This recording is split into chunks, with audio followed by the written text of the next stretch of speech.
Kisah seram papan Ouija dari Spanyol. Hai, selamat datang kembali di Kisah Misteri Populer 7. Ini adalah suatu kisah nyata yang menimpa sebuah keluarga sederhana di sebuah kawasan pemukiman di Madrid, Spanyol. Di kawasan itu banyak terdapat flat berwarna teracota. Di salah satu bangunan flat yang beralamat di Jalan Louis Mary nomor 8 tinggal sebuah keluarga dengan 6 anak. Sang ayah bernama Maximo dan sang ibu Concepcion Lazaro. 6 anak mereka masing-masing bernama Pina, Marianela, Maria Estefania, Gerardo, Maximiliano dan Jose Luis.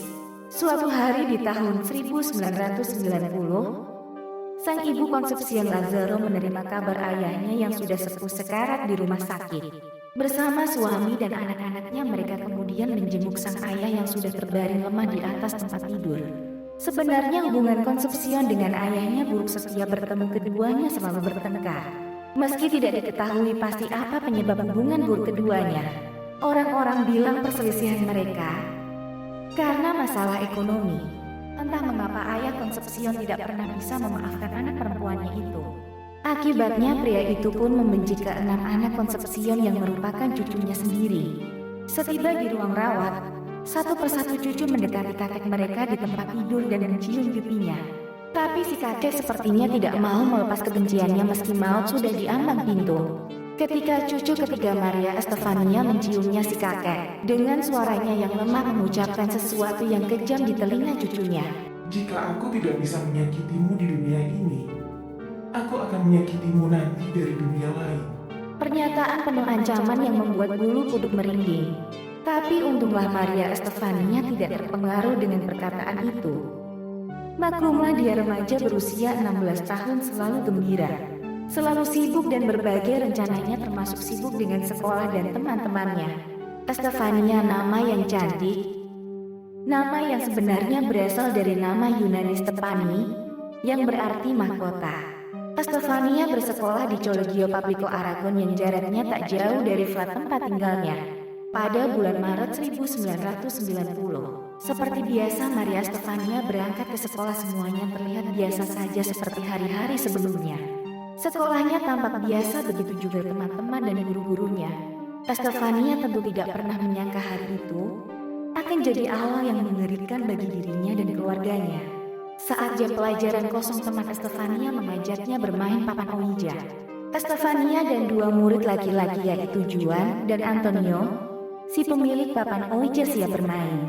Sedangkan Marianela, kakak Estefania, juga ada di sana, tapi dia tidak ikut bermain, tetapi menjaga di depan pintu ruangan yang tertutup agar tidak seorang pun memergoki mereka. Estefania, Juan dan Antonio mulai bermain Ouija. Papan Ouija disebut juga papan pemanggil arwah. Pemain akan mengajukan pertanyaan dengan harapan pertanyaan tersebut dijawab oleh arwah atau entitas tertentu yang memberikan jawaban lewat lancet atau alat penunjuk. Estefania dan kedua temannya memakai sebuah gelas kaca sebagai plancet atau alat penunjuk. Mereka mulai mengajukan pertanyaan-pertanyaan. Anehnya gelas kaca bergerak sendiri dan menunjukkan jawaban. Selama permainan, Estefania tampak takut dan gelisah. Mungkin karena dia baru pertama kali bermain Ouija. Mereka kemudian memanggil entitas bernama Veronica. Juan dan Antonio mendorong Estefania agar mengajukan pertanyaan pada entitas Veronica. Siapa kamu sebenarnya? Tanya Estefania pada entitas itu. Gelas kaca bergerak dan menunjuk hingga membentuk jawaban entitas Veronica itu sebenarnya adalah kakek Estefania. Pada saat yang sama, Marianela yang berjaga-jaga di depan pintu mencoba membuka pintu ruangan, tapi pintu tidak mau terbuka.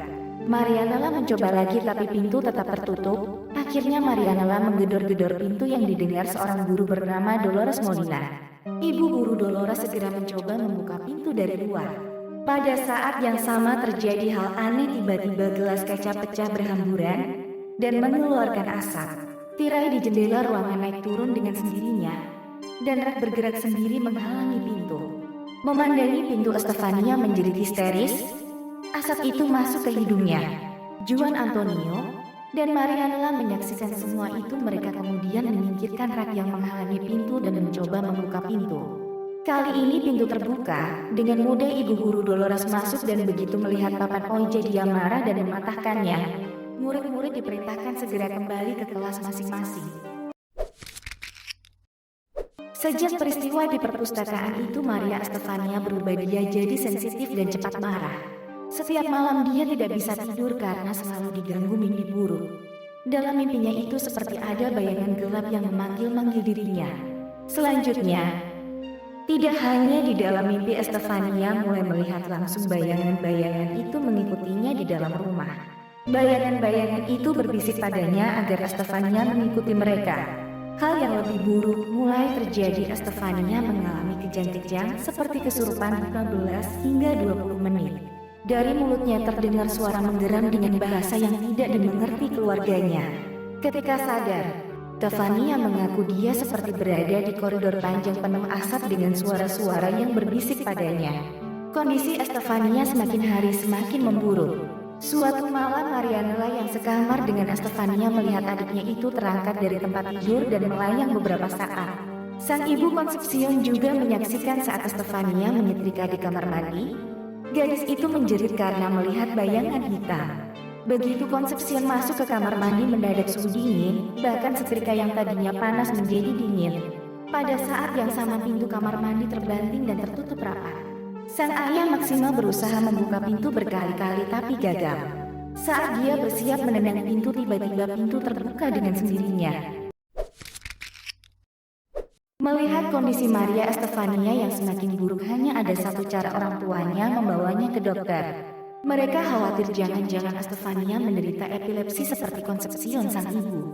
Tapi setelah diperiksa menyeluruh, dokter tidak bisa menyimpulkan secara pasti penyakit Estefania. Meskipun demikian, dokter sempat memberikan obat epilepsi kepadanya.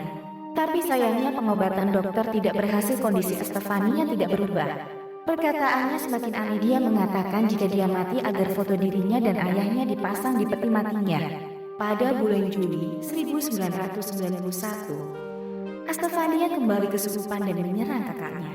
Setelah itu dia jatuh ke lantai dan tak sadarkan diri dengan tatapan kosong dan mulut berbusa. Ketika dia siuman, Estefania mengatakan dia tidak ingat apa-apa. Pada tanggal 13 Juli 1991, Estefania meramalkan dia akan meninggal. Malamnya gadis itu kembali mengalami kejang-kejang hebat sehingga tidak sadarkan diri. Dari mulutnya keluar busa. Estefania dibawa ke rumah sakit Gregorio dan dirawat dalam kondisi koma pada pukul 11.30 malam. Sekitar 3 jam kemudian, 02.00 subuh pada 14 Juli 1991, Maria Estefania meninggal. Dokter mengatakan penyebab kematiannya sesak nafas. Dokter bingung mengapa gadis itu bisa meninggal begitu mudah dengan kondisi kesehatan yang baik. Setelah kematian Maria Estefania, suasana flat keluarga Lazaro tenang meski hanya sementara. Keanehan-keanehan kecil mulai muncul, barang-barang di flat berpindah. Pintu terbuka dan tertutup dengan sendirinya. Gelas pecah tanpa sebab. Tempat tidur Estefania yang rapi tiba-tiba berantakan di pagi hari. Seolah ada yang meniduri hampir semua kejadian terjadi malam hari. Pukul 11.30, bertepatan dengan saat Estefania koma. Suatu malam sang ibu Concepcion saat tidur merasakan tangan dingin mengusap dirinya. Dia juga selalu mendengar suara-suara memanggilnya. Mama, Mama. Suara itu seperti yang dari arah kamar mandi, tempat yang selama ini paling angker di flat mereka. Suara-suara yang didengar Estefania juga berasal dari kamar mandi itu. Sehingga kemudian kamar mandi itu dikunci dan tidak pernah dipakai lagi. Keluarga Lazaro kembali melihat bayangan hitam di flat mereka. Juga mendengar suara tawa jahat orang tua. Apakah itu suara ayah Concepcion yang benci pada anaknya dan cucu-cucunya? Tidak seorang pun yang tahu.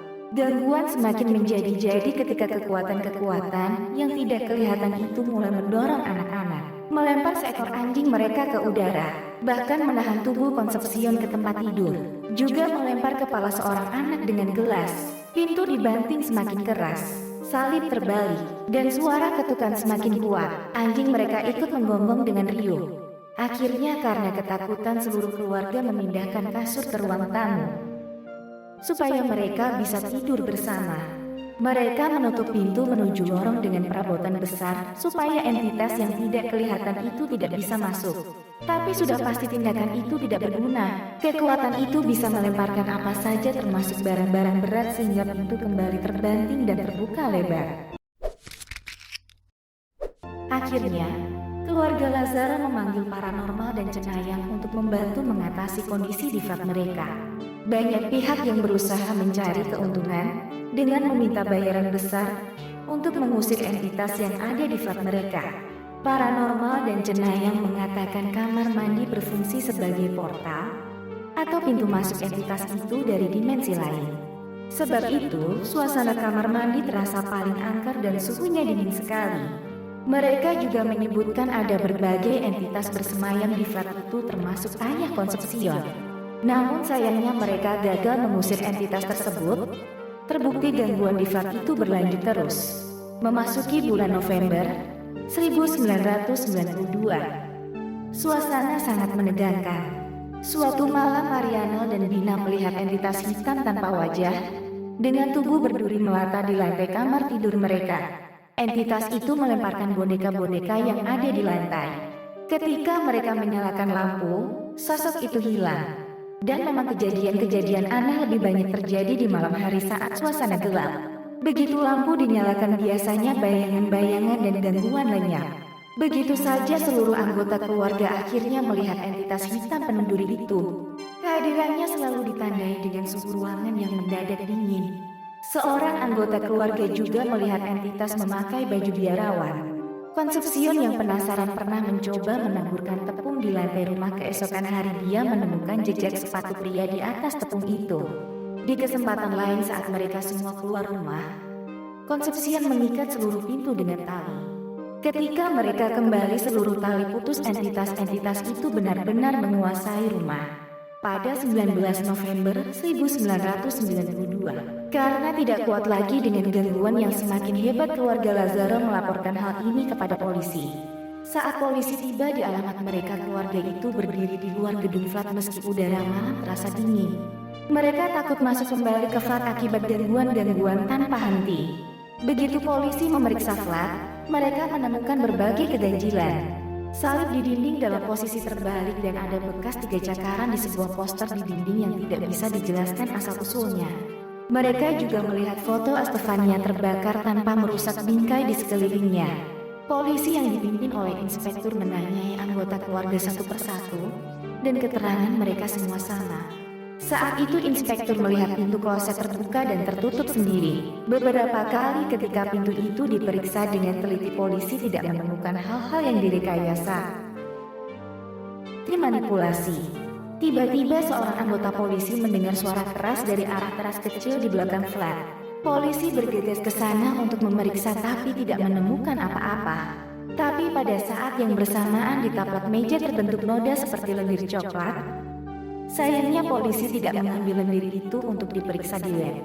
Polisi juga heran ketika pertama kali memasuki kamar tidur, awalnya salib tergantung di dinding. Namun saat polisi keluar sebentar dan kemudian masuk lagi, salib sudah tertempel di lantai. Hal mencekam yang sangat dirasakan polisi adalah saat memasuki kamar mandi, muncul sensasi yang sangat aneh. Inspektur merasa dingin dan tidak nyaman di kamar mandi itu. Pada akhirnya polisi membuat laporan terjadi sederet fenomena yang tidak dapat dijelaskan di flat keluarga Lazaro. Inspektur menegaskan apa yang disaksikannya hari itu adalah nyata.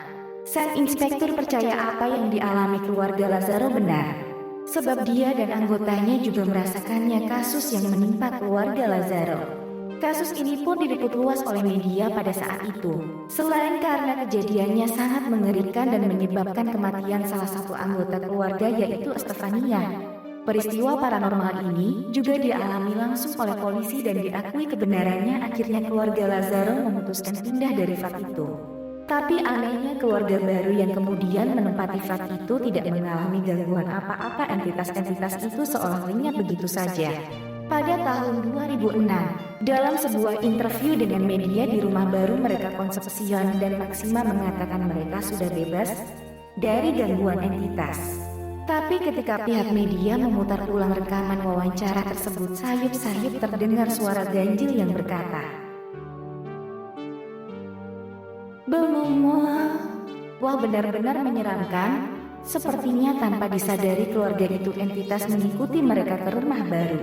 Benarkah? Yang pasti pada tahun 2018, anak laki-laki keluarga Lazaro yang bernama Ricardo dan Maximiliano melakukan wawancara dengan sebuah media Spanyol tentang kasus yang tak habis-habisnya dibahas ini. Wawancara itu menggegerkan karena keduanya membongkar kebohongan keluarga mereka. Pertama, kejang-kejang yang dialami Estefania bukan karena kerasukan atau serangan entitas, melainkan karena penyakit epilepsi yang juga diderita oleh ibu mereka Concepcion. Kedua, Estefania tidak pernah terangkat dan mengambang di atas tempat tidur dan berbicara bahasa-bahasa aneh. Yang mengaku melihat Estefania mengambang di atas tempat tidur adalah kakaknya Marianela, dan tidak ada orang lain yang bisa membuktikannya. Ketiga, apa yang terjadi di flat mereka bukan hal supernatural, melainkan psikologis ibu mereka. Concepcion terobsesi dengan penyakit yang menimpa Estefania yang tidak sepenuhnya bisa dijelaskan dokter, hingga dia menghubungkannya dengan hal-hal yang bersifat supernatural. Pemikiran Concepcion ini akhirnya mempengaruhi pemikiran seluruh anggota keluarga. Ditambah lagi terlibatnya para ahli paranormal dan cenayang yang heboh dengan analisa dan pembahasannya masing-masing, menambah keyakinan Concepcion bahwa anaknya Estefania dan keluarga mereka diganggu entitas jahat. Keempat, inspektur negeri dan anggota polisi lainnya yang membeberkan fenomena yang terjadi di flat terpengaruh dengan cerita anggota keluarga lainnya, sehingga mereka menghubungkan apa yang mereka lihat dan rasakan dengan aktivitas paranormal, seperti pintu kloset yang terbuka dan tertutup dengan sendirinya, serta salib jatuh bisa saja disebabkan terpaan angin yang masuk lewat jendela flat yang terbuka lebar. Blender coklat di taplak meja adalah makanan Jose Luis yang saat itu masih balita. Sedangkan suara keras yang terdengar dari teras adalah ulah Ricardo yang melemparkan batu dari luar ke arah flat, atas perintah ibunya untuk meyakinkan polisi bahwa rumah mereka dihuni entitas jahat. Kelima, Concepcion terus-menerus memaksa anak-anaknya berbohong tentang gangguan entitas di flat mereka. Anak-anak sebenarnya takut pada ibu mereka Concepcion dan bukan pada entitas-entitas yang sebenarnya tidak ada, sehingga mereka menuruti semua suruhan ibu mereka. Keenam, sang ayah Maximo sebenarnya tidak percaya adanya gangguan entitas di rumah mereka, tapi karena terus-menerus diyakinkan istrinya, akhirnya dia pun percaya. Kesimpulannya, menurut Ricardo dan Maximiliano, entitas itu sebenarnya adalah Concepcion ibu mereka sendiri. Tapi pengakuan Ricardo dan Maximiliano tersebut dianggap bohong oleh banyak pihak. Mengapa baru sekarang mereka mengaku? Jawabnya, karena selama ini mereka menghormati ayah mereka. Setelah ayah mereka meninggal, barulah mereka berani membongkar semua cerita karangan dan kebohongan itu. Tapi tetap saja banyak yang dipertanyakan tentang dua orang ini, sebab Ricardo dan Maximiliano punya track record yang kurang baik. Selama ini keduanya selalu minta bayaran tinggi untuk setiap wawancara. Dan mungkin karena kasus ini sudah lama berlalu, mereka ingin mengangkatnya kembali dengan membuat sensasi baru dan mengatakan kasus ini hanya hoax. Dengan cara ini mereka akan mendapatkan kesempatan wawancara lagi untuk menghasilkan uang. Lagi pula, saat ditanya lebih lanjut tentang kejadian-kejadian yang mereka saksikan, seperti anjing merah terlempar ke udara, gelas kaca terlempar begitu saja ke kepala, 3 cakaran di poster yang bukan disebabkan anjing mereka, dan terbakarnya foto Estefania di dalam bingkai yang tetap utuh, mereka sama sekali tidak bisa menjelaskan apa penyebabnya. Pada akhirnya benar atau tidaknya, kasus yang dikenal dengan nama kasus Valle kini tergantung pada masing-masing orang, sebab pembuktian yang sangat sulit. Pada tahun 2017 sebuah film Spanyol berjudul Veronica dirilis dan mengaku terinspirasi dari kasus ini. Cerita di film itu agak berbeda dengan kasus aslinya dan rasanya lebih seram kisah aslinya dibandingkan film Veronica. Nah, terakhir kalau bicara soal permainan memanggil arwah, apakah kalian pernah melakukannya seperti permainan Ouija? Atau mungkin permainan lokal jalan undang? Kalau tak diundang pulang tak diantar.